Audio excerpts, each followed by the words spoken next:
पिहवा के पास गांव अरनाए में स्थित श्री संगमेश्वर महादेव मंदिर सैकड़ों साल पुराना शिव मंदिर है।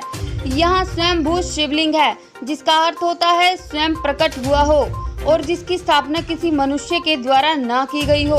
भगवान के खुद प्रकट होने की मान्यता के चलते यहाँ महाशिवरात्रि और प्रति माह लगने वाले त्रयोदशी मेले पर लाखों श्रद्धालु शिवलिंग के दर्शनों के लिए पहुँचते हैं और जल व दूध से अभिषेक करके भगवान को प्रसन्न करने का प्रयास करते हैं। लेकिन महाशिवरात्रि के महापर्व पर कोरोना महामारी के चलते हुए अब की बार ऐसा कुछ देखने को नहीं मिल रहा।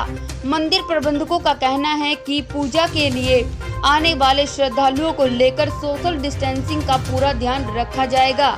घंटी बजाने और प्रसाद बांटने पर पाबंदी होगी। सेवा दल के सदस्यों की तैनाती सोशल डिस्टेंस बनाने और श्रद्धालुओं को सैनिटाइजर करने में लगाई गई है। आइए अब आपको अंदर की स्थिति दिखाते हैं। एसडीएम सोनू राम ने बताया कि शिवरात्रि के पर्व पर पहले पेवा के सभी शिवालय बंद कर धारा 144 लगा दी थी, पर केंद्र सरकार की हिदायत पर मंदिरों में सोशल डिस्टेंस का पालन करते हुए जाने की अनुमति दे दी गई है।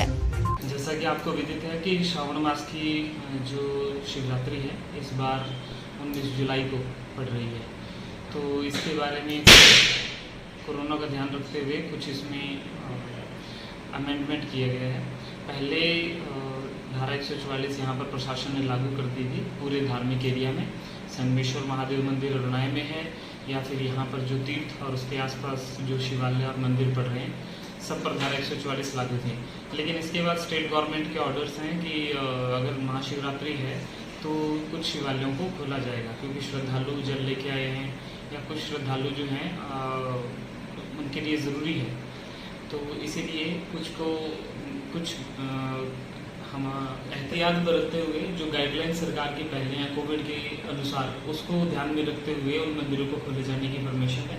इसमें हमने जो मंदिरों के संचालक थे उनको बुला के एक मीटिंग भी कर ली थी, पुलिस प्रशासन के साथ भी हमने पुलिस प्रशासन को भी ज़रूरी डायरेक्शंस इसमें दे दी थी।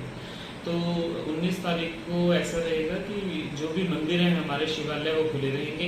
घाट का एरिया सरस्वती तीर्थ और उसके आसपास का एरिया बंद रहेगा। कोई जो यहाँ पर तीर्थ पर जो हम कर्मकांड करते हैं वो सभी बंद रहेंगे। इस एरिया में पड़ने वाली जो पुरोहितों की दुकानें हैं वो भी बंद रहेंगी, लेकिन बाकी बाजार जो है वो रूटीन में जैसे चलता है, अगर संडे को बंद है तो बंद रहेगा और सोमवार को अगर चल रहा है या वीकडेज पर जो चल रहा है तो वो चलता रहेगा। जो मार्केट है उस पर कोई प्रभाव नहीं होगा, लेकिन तीर्थ के एरिया में और मंदिर के एरिया में आने वाली जो दुकानें हैं पुरोहितों की दुकानें खासकर वो बंद रहेंगी। तो और कल को शिवालय में जो पूजा कराई जाएगी, कोई पूजा नहीं कराई जाएगी, वहाँ पर 1 या 2 श्रद्धालु उनको एक समय में अंदर एंट्री दी जाएगी, वो जलाभिषेक करें और उसके बाद वो जाएं वहाँ से। सभी संचालकों को भी हमने निर्देश दिए हैं कि वो वहाँ पर कोई भीड़ नहीं लगने देंगे, किसी तरह का भंडारा या लंगर वगैरह वहाँ पर नहीं लगेगा। अगर वहाँ पर किसी तरह की भीड़ होती है और कोविड की अनुपालना नहीं होती, कोविड की जो गाइडलाइंस की अनुपालना नहीं होती, तो हमें मजबूरन जो है पुलिस प्रशासन को के द्वारा उसको बंद करवाना पड़ेगा। मैं श्री संगमेश्वर धाम सेवा दल का प्रबंधक एवं श्री पंचायती अखाड़ा महादेवानी श्री संगमेश्वर धाम का सदस्य हूँ। आज महाशिवरात्रि का उपलक्ष्य श्रावण मास की महाशिवरात्रि है। आज के दिन यहाँ पे लाखों की संख्या में श्रद्धालु आते थे और क्योंकि हमने हमारे महंत रविंद्रपुरी जी सचिव श्री पंचायती अखाड़ा महादेवानी ने पहले निर्णय ले लिया था कि हम आज के दिन यहाँ एक क्राउड नहीं इकट्ठा होने देंगे, तो इस करके हमने पहले सरकार से परमिशन ली। एसडीएम साहब को अपना एप्लीकेशन दे दी थी कि आज के दिन यहाँ मेला ना लगे, क्योंकि हमारा जो भी यहाँ यात्री आता है वो एक परिवार है।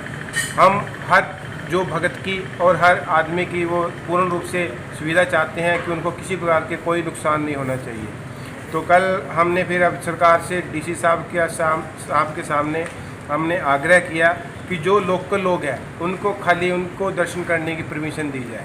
तो जो सरकार के निर्देश हैं थर्मल स्कैनिंग वगैरह सैनिटाइज करके और उनको सभी यात्रियों को मास्क लगाकर मंदिर में दर्शन करने की निर्देश दिए हुए हैं और वो कर रहे हैं। महामारी को कोरोना महामारी को जल्द से जल्द अपने देश से दूर किया जाए, यही संगमेश्वर से प्रार्थना करते हैं। बोल संगमेश्वर बाबा की जय। क्या नाम है आपका जी? मेरा भूषण गौतम है जी। मैं श्री संगमेश्वर सेवा दल का प्रबंधक।